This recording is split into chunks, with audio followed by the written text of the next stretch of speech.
Good evening, and thank you all for attending this talk. And at the end of it, there will be an opportunity to ask questions if you want to ask questions.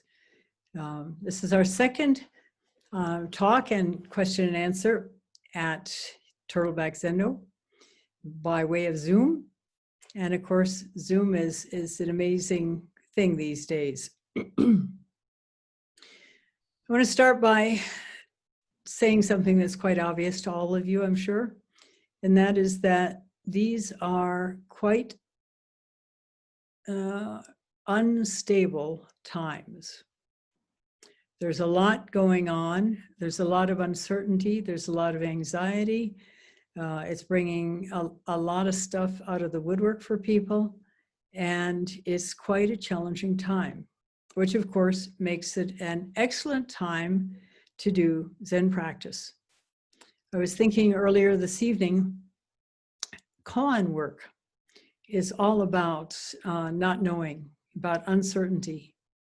There are many koans that express this. I'm thinking of one right now where a master went to a dinner party. Well, no, it wasn't a dinner party. It was a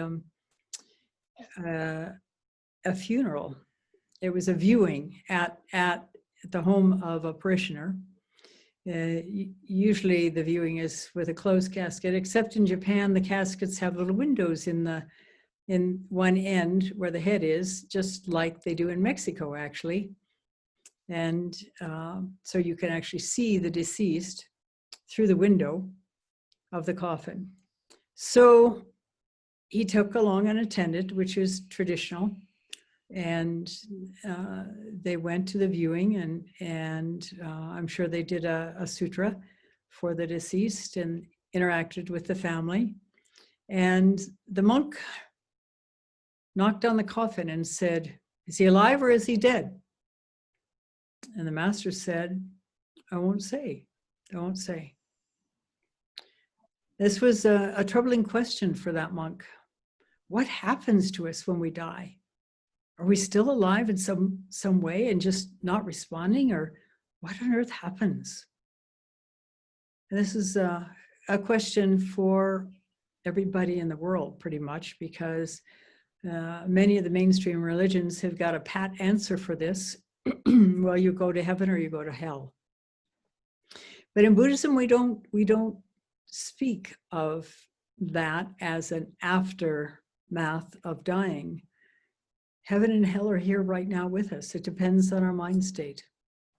And there's a tale of a samurai who went to a master in Japan because he was about to enter into a big battle. And he said, you know, how do I deal with this? How do I avoid heaven, and how do I get heaven, and how do I avoid hell? And so the master said, you idiot, what makes you think you can succeed in battle? And the samurai starts to get enraged, raises his sword, and the master says, "That's hell." And the samurai, recognizing what is going on, said, lowered his sword and said, "And that's heaven." We carry heaven and hell with us. Wouldn't it be nice only to be in heaven? On the other hand, we probably wouldn't grow. We'd lose a chance to grow if we were always in a feel-good place, in a time when things were fine, it was easy to live. This is why human beings, in general, it's advised, in Buddhism anyway, not to try for the higher birth states, not to try for the heavenly being state, because you're there for a while, there's no motivation to grow. And yet living and dying and living and dying is an ongoing process of opening to and letting go, and then gathering more dust, so to speak, more negative habit patterns from things that happen to us. And then they cause pain. And then if we're willing to work on them, there's an amazing level of liberation that can happen because we have these things to work on. Now, that said, there is a kind of a line between, well, at one end, there is such an exquisitely painful, traumatized life that we need significant professional help to even begin to get to a point where we can heal from it and open to letting go in other ways. None of you that I know are at that point, but there are plenty of people I have met, some of whom have come to Zen practice, and it just was such that they needed to do a lot more psychological work before they were really going to be able to do healthy Zazen. But then there's a continuum where a certain amount of challenge in our life actually motivates us to practice. And in fact, this is a known phenomenon that people who are traumatized often move towards spirituality, no doubt sensing some level of relief in it. And I know in my own life, there was trauma. And I also at the same time had this sense that there was something beyond ordinary cognition and that I could reach that. And it was really important to reach that. And when a person has something in that order and enough motivation to do the necessary work, and there's a lot of necessary work, then amazing things can happen. Real liberation can happen. And that is what stands before us now. This opportunity where the world is completely shaken. We have so many issues, so many challenges, and so many concerns. And at any moment, we could get the coronavirus and die. At any moment, we could lose our job if we haven't already. At any moment, we could lose our life savings. There are plenty of scams out there. Even if you didn't lose your job, even if you didn't have your investments in whatever was going well on the stock market. So there's a lot. And if we allow ourselves to be willing to open to the experience in our body of the discomfort, of the oh my God, I got to find out, I've got to have something stable in my life. And of course, there are things that we can do to help balance ourselves, help ground ourselves. One of the most important grounding mechanisms is our actual Zen practice. If we do the Susukkan, the extended out breath. And then there are other means as well that can support this. Getting significant physical exercise. Dancing is a wonderful thing. For one thing, I mean, you've got music, which is also healing, and you've got movement, a dynamite combination. And those are the two main things, I think, movement and music, and as well as the Zazen, especially the extended out breath, which is known to be grounding. It activates the parasympathetic nervous system, which is a grounded way of being. It is the opposite of the fight or flight or freeze, or I think there's a fourth dynamic listed nowadays. At any rate, to be able to take advantage of this. And the only way to take advantage of this, I learned a long, long time ago, after decades really of repressing, suppressing, barely keeping under wraps, actually, the terror that I was experiencing a good part of my growing up. It finally was at a point where, for one thing, the Zen practice tends to take the lid off things. And then it's kind of hard to put the demon back in the box. But then you have this wonderful opportunity to work with it. And when you have had trauma, it is vital to work with a professional therapist as well as to work with a Zen teacher who understands these things as well. The traditional teaching coming out of Japanese Zen, and we're Japanese Zen lineage here, is to cut thoughts. And you've read this, I've mentioned this before. And for a long time, I tried to do the best I could to cut thoughts. And then I realized that something was wrong with this practice.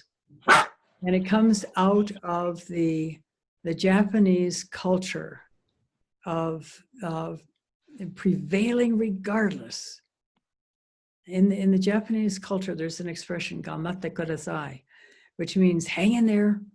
And people are expected to hang in despite all odds. And the culture is proud of that ability to do it, to the point where there is an actual term, and I don't remember what it is, for executives that die of overwork.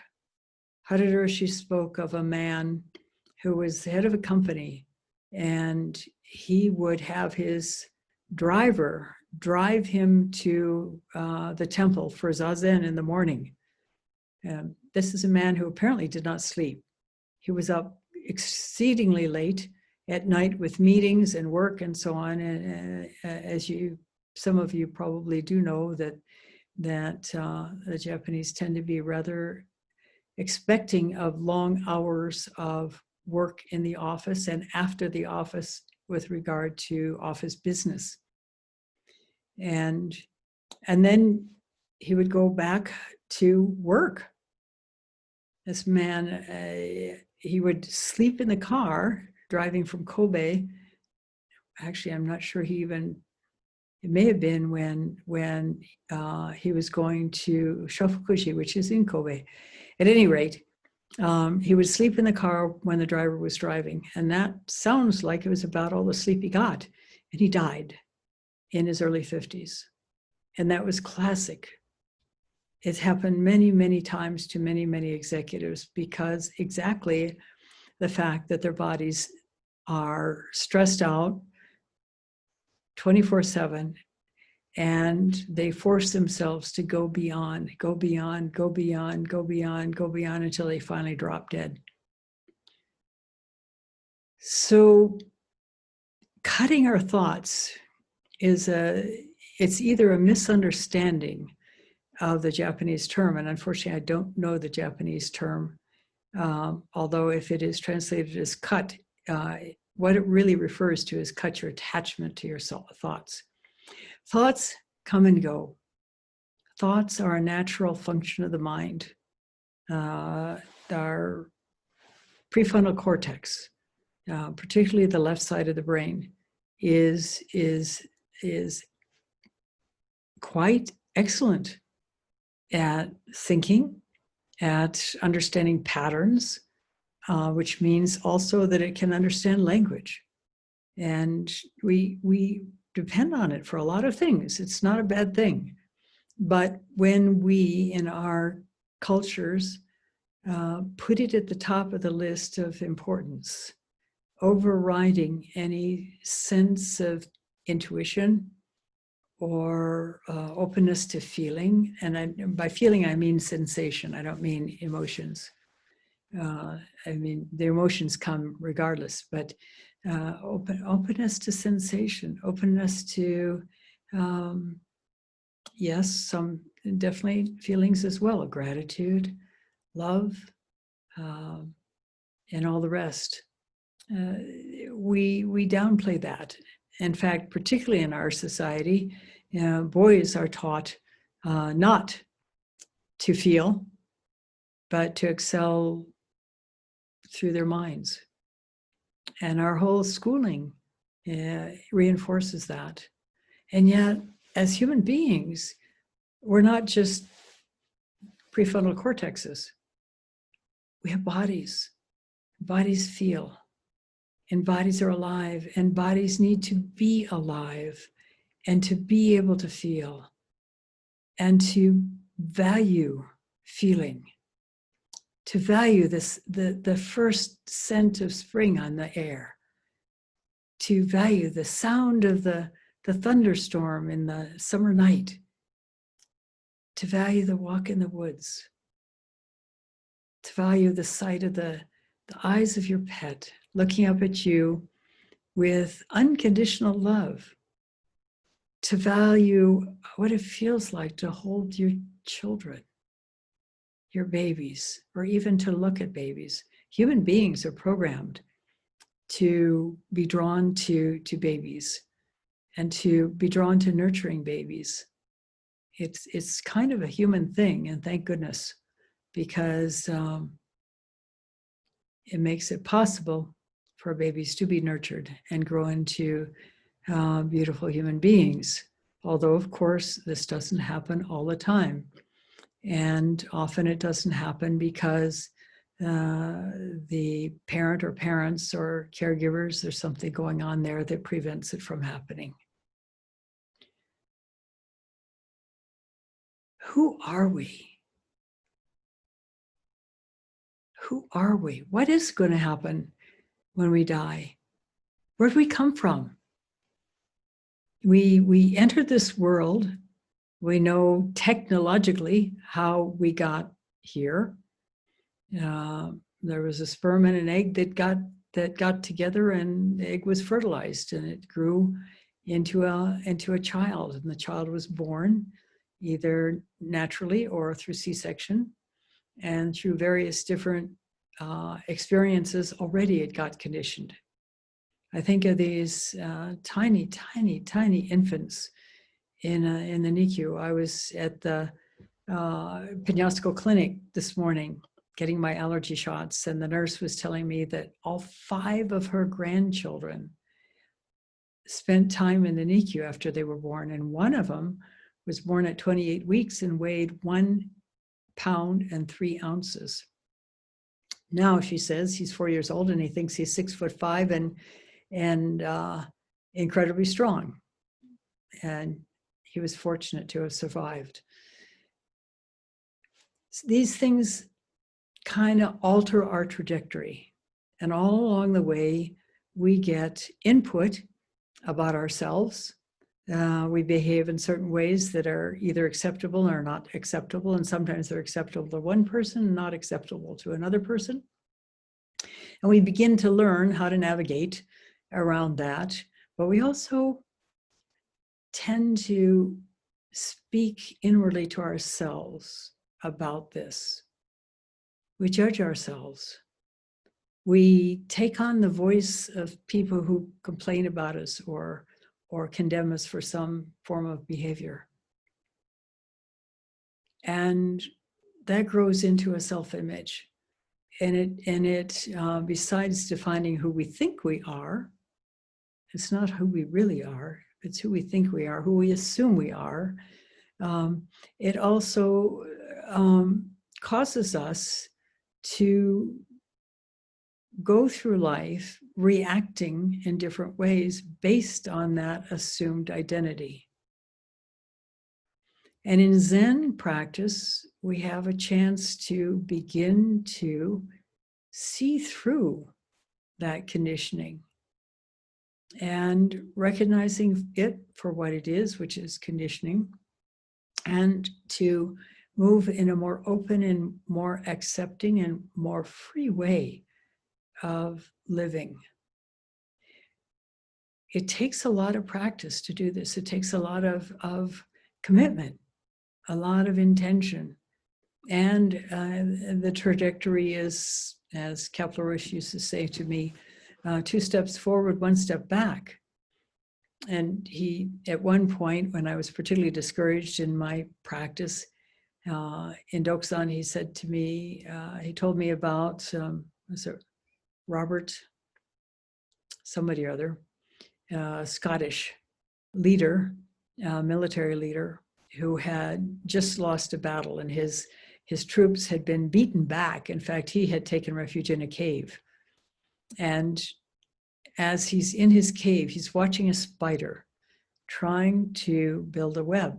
And the spider goes up and drops down and scrambles to try to get over and build some more. And 6 times it failed. And the 7th time it did manage to build the web. And that inspired this man so that he went out with renewed commitment and energy and won the next battle. So that brings up another important thing, and that is never to judge your practice, because you simply don't know.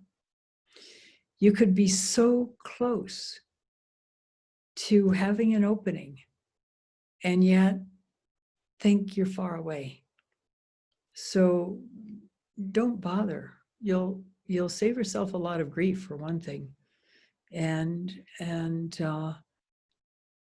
it's not what we really want to be putting our minds to. We really want to be putting our minds to this quest, this search for who we really are and for what does happen to us after we die. And I gather you've been doing a study of a book that I recommended by Yongey Mingyu Rinpoche, in which he speaks of going out into India, where he was actually living. And only he normally, since he was a tiny child, was always accompanied by an attendant.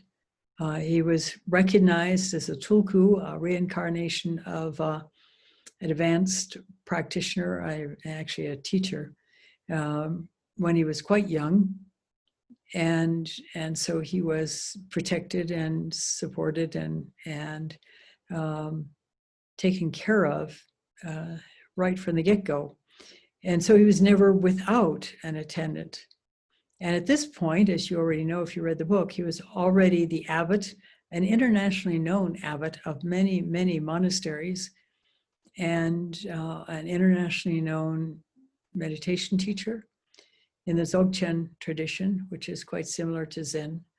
And he had wanted for years to test his practice by going out alone and penniless and wandering for 4 or 5 years all over India, depending on the generosity of others, and facing his fears, facing stuff that he wasn't even sure he had.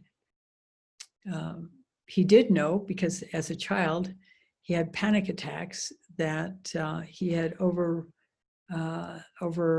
significant efforts managed to quell isn't the right word for it, but he was able to make friends with it in such a way that it ceased happening. And he was eager to test, to see and to test where else he might be caught. And he was caught in a lot of places. It was a big deal for him even to call a taxi, because he's never had to do it in his life. It was a big deal for him to buy a train ticket and to sit on the floor with the people who had almost no money, rather than being in the air conditioning lounge with the high class folks, to deal with the smells and the behavior of the people in the lowest class car and the crowdedness. And he had saved a little bit of money, but when that ran out, he was on his own and had to beg. And as you know from reading the book, he almost died of food poisoning. He got so severely dehydrated from diarrhea and vomiting that he couldn't even have the strength to go to the pump and pump himself water.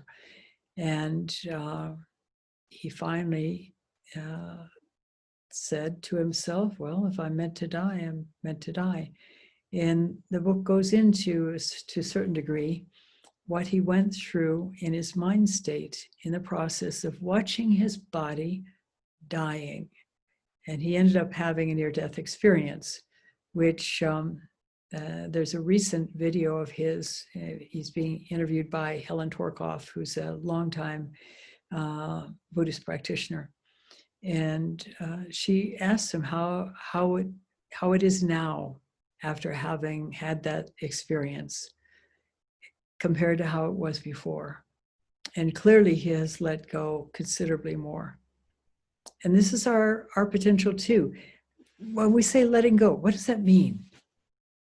That means the tugs in our chest, the discomfort in our bodies, the thoughts in our head that drive that discomfort are not there anywhere near as much, or if at all.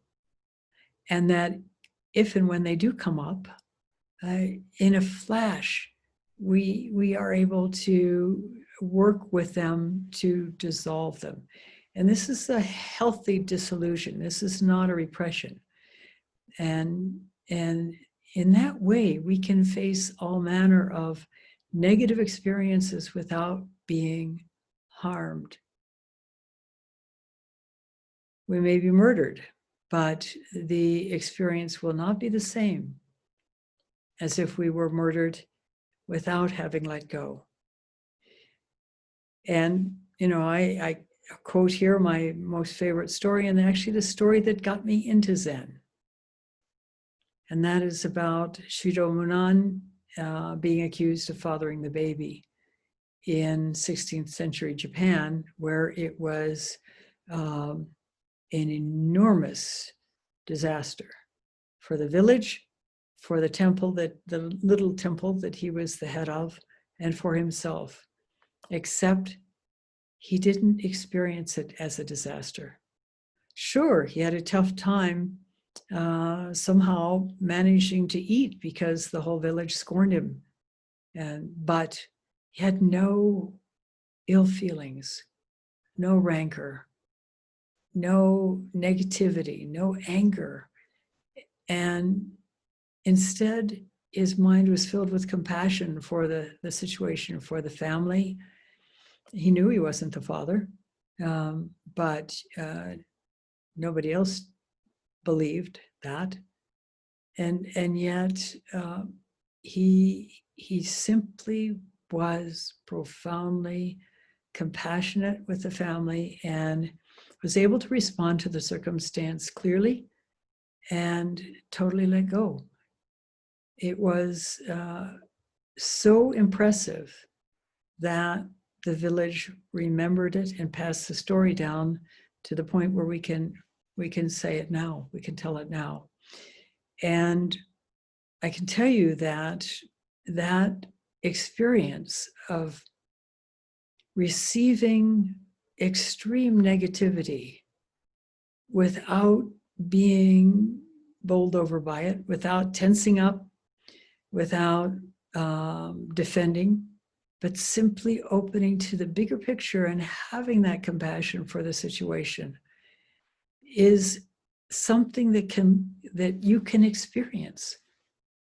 And the only way I know to do that is through the practice, because I spent many, many years as a child trying to not be reactive, trying to become a better person. And I remember sitting at my desk in my brand new peach-colored bedroom in Cleveland Heights, Ohio.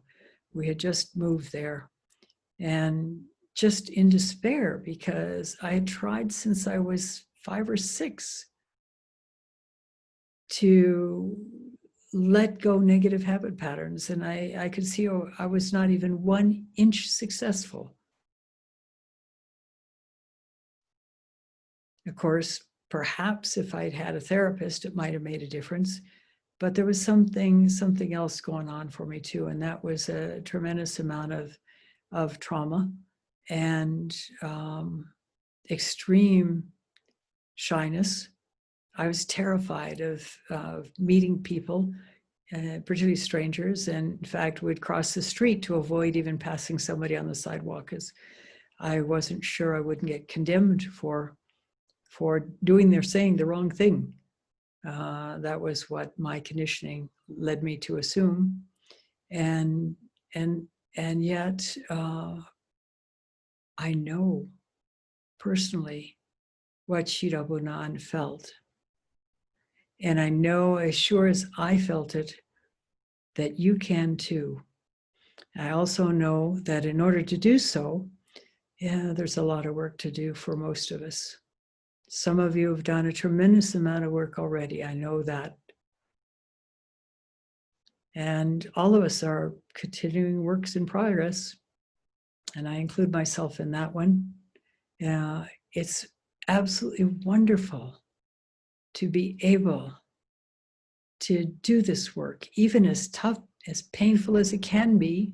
It's not always necessarily, but as challenging. I mean, challenging even trying to stay awake during sitting, or dealing with a pain in your legs if you've got less than flexible legs. I do know one long-time Zen practitioner who went completely through the whole curriculum in Rochester Zen Center in the Seiza position, because he literally could not get his legs into a cross-legged position. And back then, there was no option to sit in chairs. Nowadays, they have taken out banks of tons in the Zendo to make room for all the people who've been sitting like that in cross-legged positions for all those years and had knee replacements and needed to sit in chairs. We don't have to destroy our bodies in order to practice. And that's important. Of course, there is a middle way, as you've heard so many times. A little tiny bit of pain can actually help keep us awake and keep us right on the edge of practice. Too much pain and it detracts from the practice, and it could do bodily damage. So we want to push the envelope in practice. We want to not sit and be comfy all the time. But we also don't want to go to the other extreme of engaging in extreme pain in order to prove something, because it's not only going to prove that we're somehow invested in extreme pain. So the middle way is important. And for each person, we each have our own histories. We work at it where we start to work at it. And there's no high or low or better or worse in that. We're all wonderful, unique human beings. We're not cookie cutter mannequins. And each of us has a life that's rich and worth opening to. I want to add one other thing, and that is, in this time of such anxiety and such, potential for trauma, there's no security anywhere, it appears. Not that there ever was any, but it's more obvious now. And to do the metta practice, the loving kindness practice is really, really important. It can help give us some space. It can help sort of relax our body and give us a different view. This is important. Gratitude. as well, to mark moments of gratitude. When we feel a moment of gratitude, to stop there and to really experience it. And also, as we do before the guided meditations, to bring up a memory when things were as good as they could have been, and to feel how it felt at that time, and to keep that feeling going for as long as you can, not hours, but to really allow it to embed in your system, because it's important. It's a valued experience. Hopefully you have had many of them. So go ahead and search and bring them up from time to time, especially before you go to bed at night, and even to use that as a precursor to some meditation for yourself. Again, as you wake up in the morning, and you can also substitute gratitude for some of that, but during the day as well. This will help balance the negativity, the unsettledness, the insecurity, the anxiety. And then, as I said earlier, to listen to music, to dance, to do exercise. I've learned recently that the gym that I'd been waiting for years to build in Santa Fe, which is only an hour away one way, as opposed to the same gym in Albuquerque, which is 2 hours one way, is going to be opening up on Wednesday.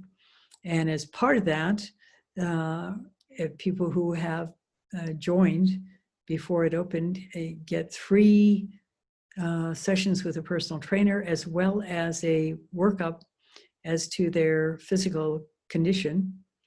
And then free, well, classes aren't happening right now because of the COVID, but access to machines and equipment and so on and so forth, in accordance with social distancing. We're all required to wear masks. They are, it appears, incredibly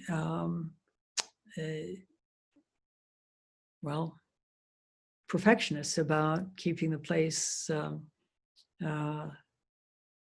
from getting contaminated in any way through high-class air systems and some super duper decontaminating thing that is in the entire gym, as well as wiping down the equipment all the time, and so on and so forth. So it seems like it could be a relatively safe thing to do. And New Mexico's been exceedingly careful about social distancing and masks. Masks are required, and people have been really careful. Now, there is an island, a rather large island, in the western part of the state that happens to be the Navajo Nation.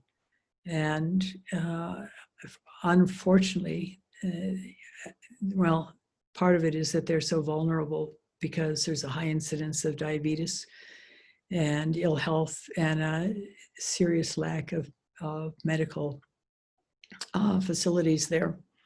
And so it's a hot spot and has been a hot spot since the beginning. But where we are here, up in northern New Mexico, there aren't so many cases, and we are being exceedingly careful. So I think that's enough talk. Now I'd like to open for questions. What kind of questions have people got? And Shotai, if you want to sort of monitor this. The last time you asked people to open up the chat and write their questions in the chat. Actually, it turns out that I was afraid that I wouldn't be able to hear very well. So we could just, people can, I think there's a situation where you can raise hands or something. Well, what you can do also is you're going to need to do gallery view in order to see everybody. No, I've got it. It never left me. Oh, okay. You can do reactions on the bottom. Like I can demonstrate. There's one like clapping and then there's a thumbs up. So if you want Let's people to use those two reactions, those are the options. I think Roshi can see if people wave their see. hand, Yeah, I see reaction down here. the reaction is very tiny and you might not see it on the screen. If people raise their hand, you can see, and then they can ask the questions. Yeah, let's do that. Although, you know, there's enough people here that everybody's not in immediate view on the gallery. I've got everybody on the gallery. Roshi, if you make your window bigger, you'll see everybody. It'll My window automatically is adjust the as size big of as it's as big as the whole screen.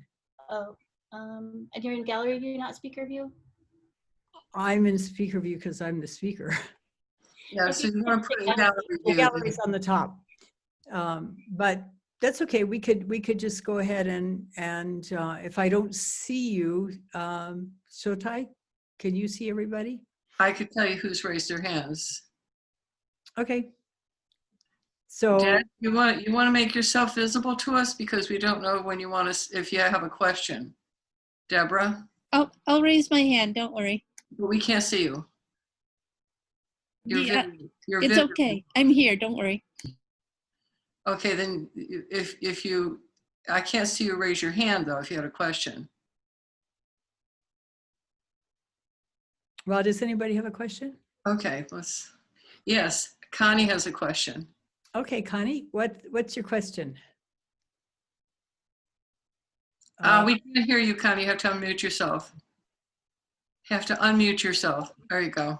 Thanks for your excellent talk, Roshi. And one question I have for you is letting go, like we're living in a time of a lot of suffering, like you mentioned the Navajo people, and knowing when to let go and like when to fight, you know, when to be an activist, when to like with the spiritual path, I think sometimes we create a buffer around ourselves, and I wanted to ask you about this balance between spirituality and service. Okay. When I spoke of letting go, it wasn't about kind of lying back and going belly up. It's about when we let go a felt need to react based on our conditioning, and it is basically subconscious. Then we almost like we go in reactive mode, and we don't even realize where it's coming from. Letting go means allowing ourselves space around that. And when we allow ourselves space around that by owning our reactivity in our body, owning the feeling of that in our body, then there is space around that, even as we're feeling the emotion, to discern an appropriate means to go in, an appropriate direction to go in. It's not an either or thing. It's about getting out of the way so we can more clearly perceive the situation and understand then intuitively how to respond rather than reacting to the situation. I don't know if this helps. Yeah, that's helpful. Thank you. Yeah, and it's there is that Tibetan teaching from so long ago that speaks to this about whatever the emotions come up. Basically, paraphrasing, tune into your body and feel the sensation of that emotion at the first inception of that emotion before karma has been created. In fact, before you've gone out, dukes up. And then in its place, while you're still feeling it, it is freed without having to do anything else. And then what results is a clarity and an openness and an ability to discern exactly how to respond. A way I've heard that said before, Roshi, was to have a unique and appropriate response to the situation. Yeah, but you're not calculating it. Right. It bubbles up from within as a result of having let go your conditioned reflex around it. And this is why Shirobunan could see the pain in the family, the embarrassment in the family. And he was not invested in his own self-image to the point where he felt like he had to defend himself. If he had been, if he had seen it differently, he would have said, "What do you mean? I didn't do this." But it was the girl's, the daughter, the pregnant girl that was the one that said who the father was. And if anybody should know, it should be her. So who's to, say he didn't do it? Only it turned out he didn't. Now I saw a hand up. That's Gretna. She says a little sign here says I. Yeah. Hi. Hi. Yeah. Hi. I'm trying my Second. power back onto my iPhone is running out. I'm sorry. Oh, okay. I truly enjoyed your talk. I'm very grateful. It is pretty profound, and I've been talking to Shatai about negative thoughts, and Mhm. I do suffer a lot with it. I continue to judge myself all the time, and I compare myself with other people who are better than me, and I am very difficult time being grateful because I have a lot to be grateful for. Mhm. I know all the right things I should be doing, but it seems that I meditate. It seems that I'm never able to actually put that in practice. I don't know what is stopping me. I feel sometimes maybe I'm not strong enough to really, not to react at that moment, because the reaction is much more stronger than my mindfulness. Mhm. I don't know how to balance that. First of all, I've been struggling. I meditate. I see what I need to do, but I'm there in the present moment. But I have a situation and I react and I lose myself. So it's a cycle. It's a cycle. first of all, how do you know you're not good enough? Otherwise, I would be progressing in terms of suffering less and reacting less. Maybe Yeah, some pretty that's fantastically good people have suffered. Okay, then the other thing is the gratitude and the recalling of moments where you felt really good and feeling those moments in your body. It's about inhabiting your body fully. It's about when you find yourself about to react, feeling it. What is the energy of anger, for example? I know when I was finally able to open to it, and it took a massive amount of work for many years, believe me, because the last thing I wanted to do was express anger. I discovered that if I allowed myself to feel it, I didn't have to react. It wasn't, there was no impetus to fight or to whatever I felt like. And when I finally felt it, the energy, it was like electricity running up and down my arms. And it was exhilarating. And suddenly I had freed up energy that I could respond instead of react. And sometimes responding is not doing anything. Just being there, kind of, wow, this feels fantastic. But, we all are conditioned human beings, and we've all trained ourselves to be certain ways for lifetimes, really.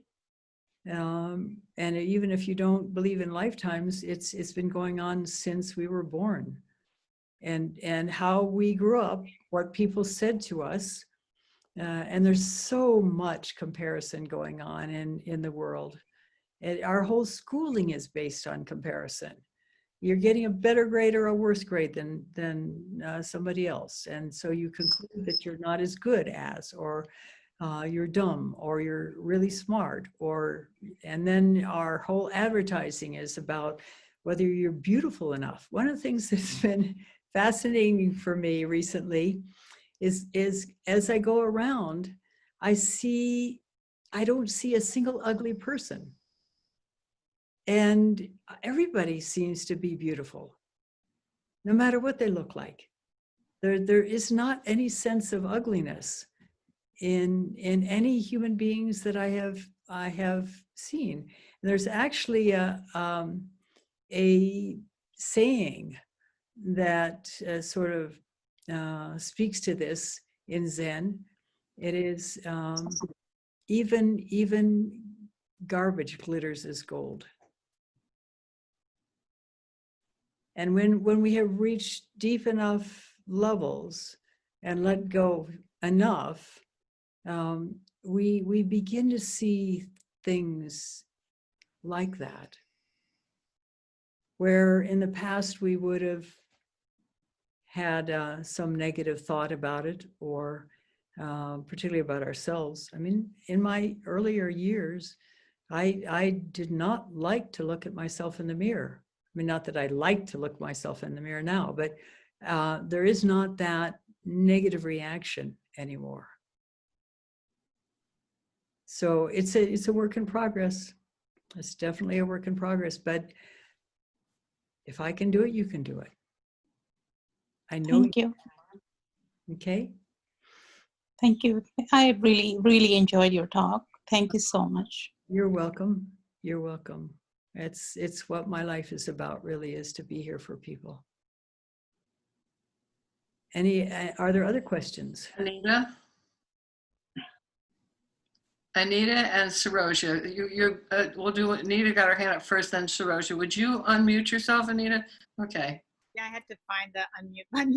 Oh, I think you found it because I could hear you. Thank you for taking my question. I wanted first to apologize for coming in late to this talk because I was actually in another question and answer period with Michael Elliston-Roshi from the Atlanta Zen Center. Yeah. And I asked him a question about the sex abuse scandals, and I was deeply unhappy with his answer. Oh gosh. So I came into this meeting with a lot of emotion. Understandably. And I wrote this this question for you. Mm-hmm. So about 10 years ago, I was in an abusive work relationship where my abuser used gaslighting and emotional manipulation to keep me under her control. And I got free of that situation at great cost after a period of years, but I felt it was thanks to my strong sense of self and self-worth. And I made a commitment to myself that I would never let myself be fooled that way again or be taken in that way. It was very, very manipulative, very hard to sort of work free of that. Mm-hmm. And so I have a lot of resistance and fears about the Buddhist teachings of no self, of non-discrimination, of giving up our ideas, categories, preconceived notions, personal narratives, because that teaching, that request, especially when Michael Elliston-Roshi seems to be excusing abusers and saying, well, we can't know, or whatever. It just feels like the experience I had under that abuser of not having my sense of self, or not feeling in control of my sense of self. Mm-hmm. So I wonder if Buddhism is a safe space for me, especially considering that there are numerous sex scandals in American Buddhism. Not that I have a teacher that I'm worried about in any way at all. But I'm just resistant to giving up my ideas of myself because I'm the one who's protecting me. And I just want to know what you have to say. Okay, and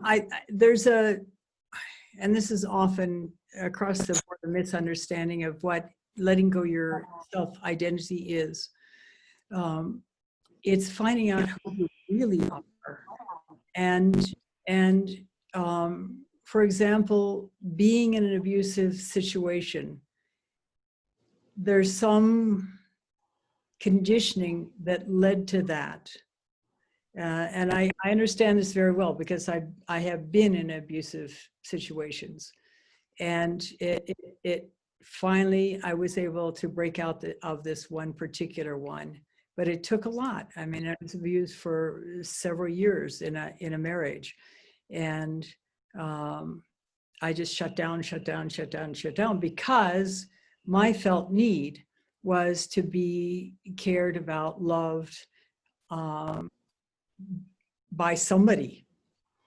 And at the time I was willing up to a point to give up my own personal sense of self in order to be in that relationship. And then finally I got brave enough that I was able to opt out.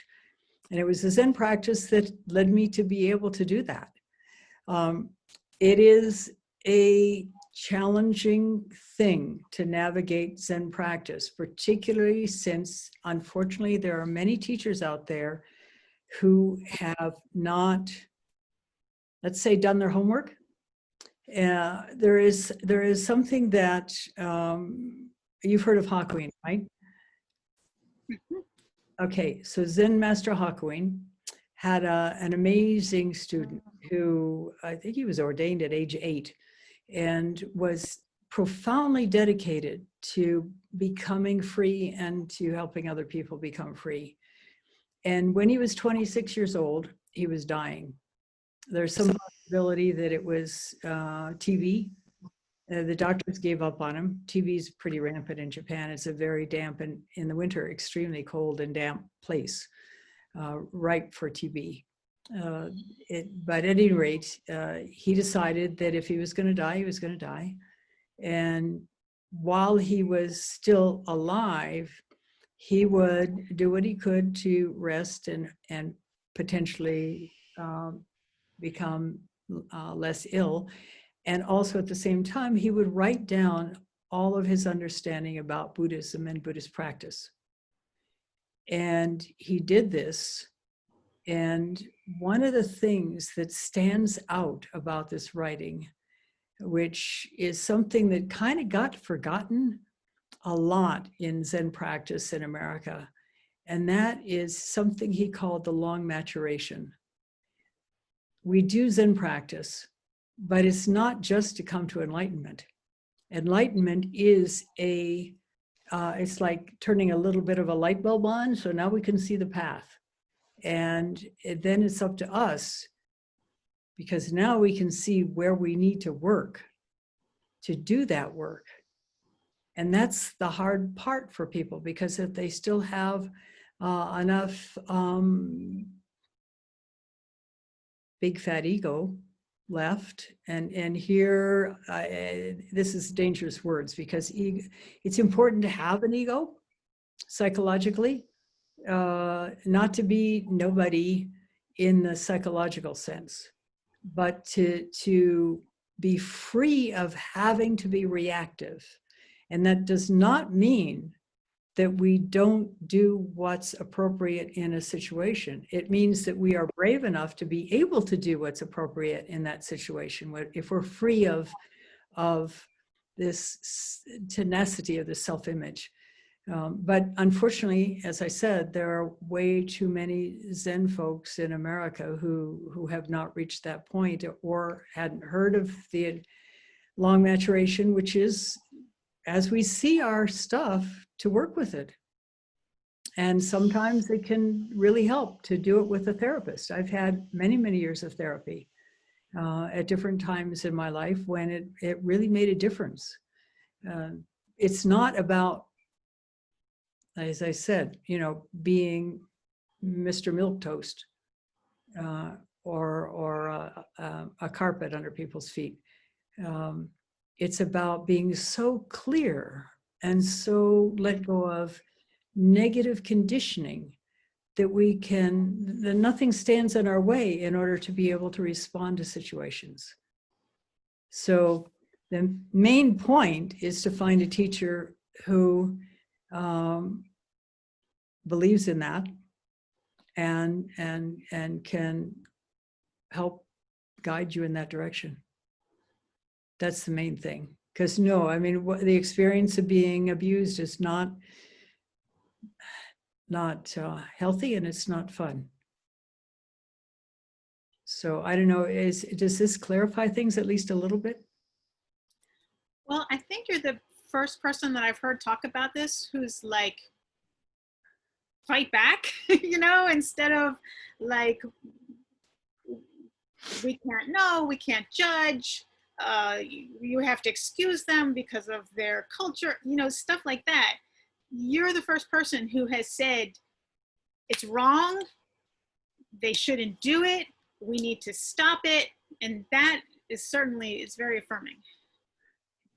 Thank you. Yeah, no, it's not an excuse to let people act however they want to act. That's not what Zen practice is about. It's about responding clearly to situations, so that sometimes it means walking away, sometimes it means fighting. I think this is kind of funny, but I think about my father, whose father was a doctor, and it was expected that my father would become a doctor. And my grandfather kept telling my father not to get in fights because he needed to protect his hands. And my grandmother told me this, that one day my father came home and said, I keep getting beat up, but Daddy said I shouldn't fight. And my grandmother said, fight. And so he did, and he quit getting beat up. Is there another question? Yes, Saroja had a question. Okay. Hi, Roshi. I enjoyed your talk and very enlightening. I always wondered about where this life goes out when we die, but it looks like there is no answer for that. No, there's no answer, but to have an open mind and explore the potential is the most important. You know, we fear death because we don't know anything about it. We assume certain things based on seeing it from this side of the curtain. But who's to say? This is another aspect that got me into Zen. I first read a book at a point that I was so low in my life that I wanted to kill myself. And I didn't, because I didn't have the courage to, which I'm grateful for now. But somebody handed me this book, Death, Dying, Karma, and Rebirth. And I thought, well, at least if I can't do it, I can read about it. And I was fascinated by the stories of these Zen masters and Socrates as well, who could die without any fear. And Socrates said, you know, who knows, maybe it's the most amazing thing that could happen. And then there was, what was his name? The Apple guy, when he died. Oh, wow. Oh, wow. Oh, wow. Those were his final words. But be curious. We actually die every minute, both physically and otherwise. Anytime that we don't get something we really want, that's a little death too. The big death is about having to let go of everything. What's that going to feel like? Okay. Some people have written books on near-death experience, going through a lighted tunnel and seeing their body from above and all those things. What do you think of that? Oh yeah, things happen. I actually know somebody who is very sensitive to medicine, and she was getting a endoscopy or something, and they give you a Valium. Turns out she was highly allergic to Valium, and so she and she remembers being way up high on the corner of the room where this was taking place, and being able to hear the doctor's thoughts, which she actually checked out with him later, because she did survive. That's how I know the story. And people who have had near-death experiences have no fear of death. And this particular person happens to be able to, uh-oh, somebody's making a lot of noise. This particular person has been able to recall and unfortunately relive, really, because some of them were pretty traumatic, past lives. The way I see it, there is this unbroken line. And every so often along the line, there's this little blip that is called birth, and there's another little blip called death, and then there's another bit called birth, and it's eternal. No beginning, no end. So who are we? What is that life that is beyond death? That's really the fundamental question we're asking in our practice. That's also who are we? Okay. Other questions? Thank you. You're welcome.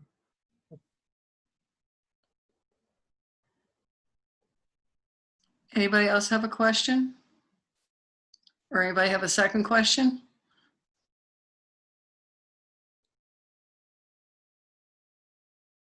Okay, Connie? Yeah, Connie had a second question quite a long time ago. What's Roshi, how do Zen monks prepare? oops, you went silent. What happened? You're muted, I think.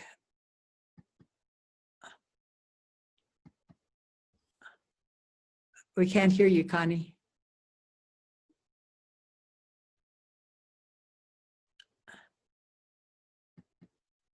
Can you unmute? Because I see that you're talking, but we can't hear you.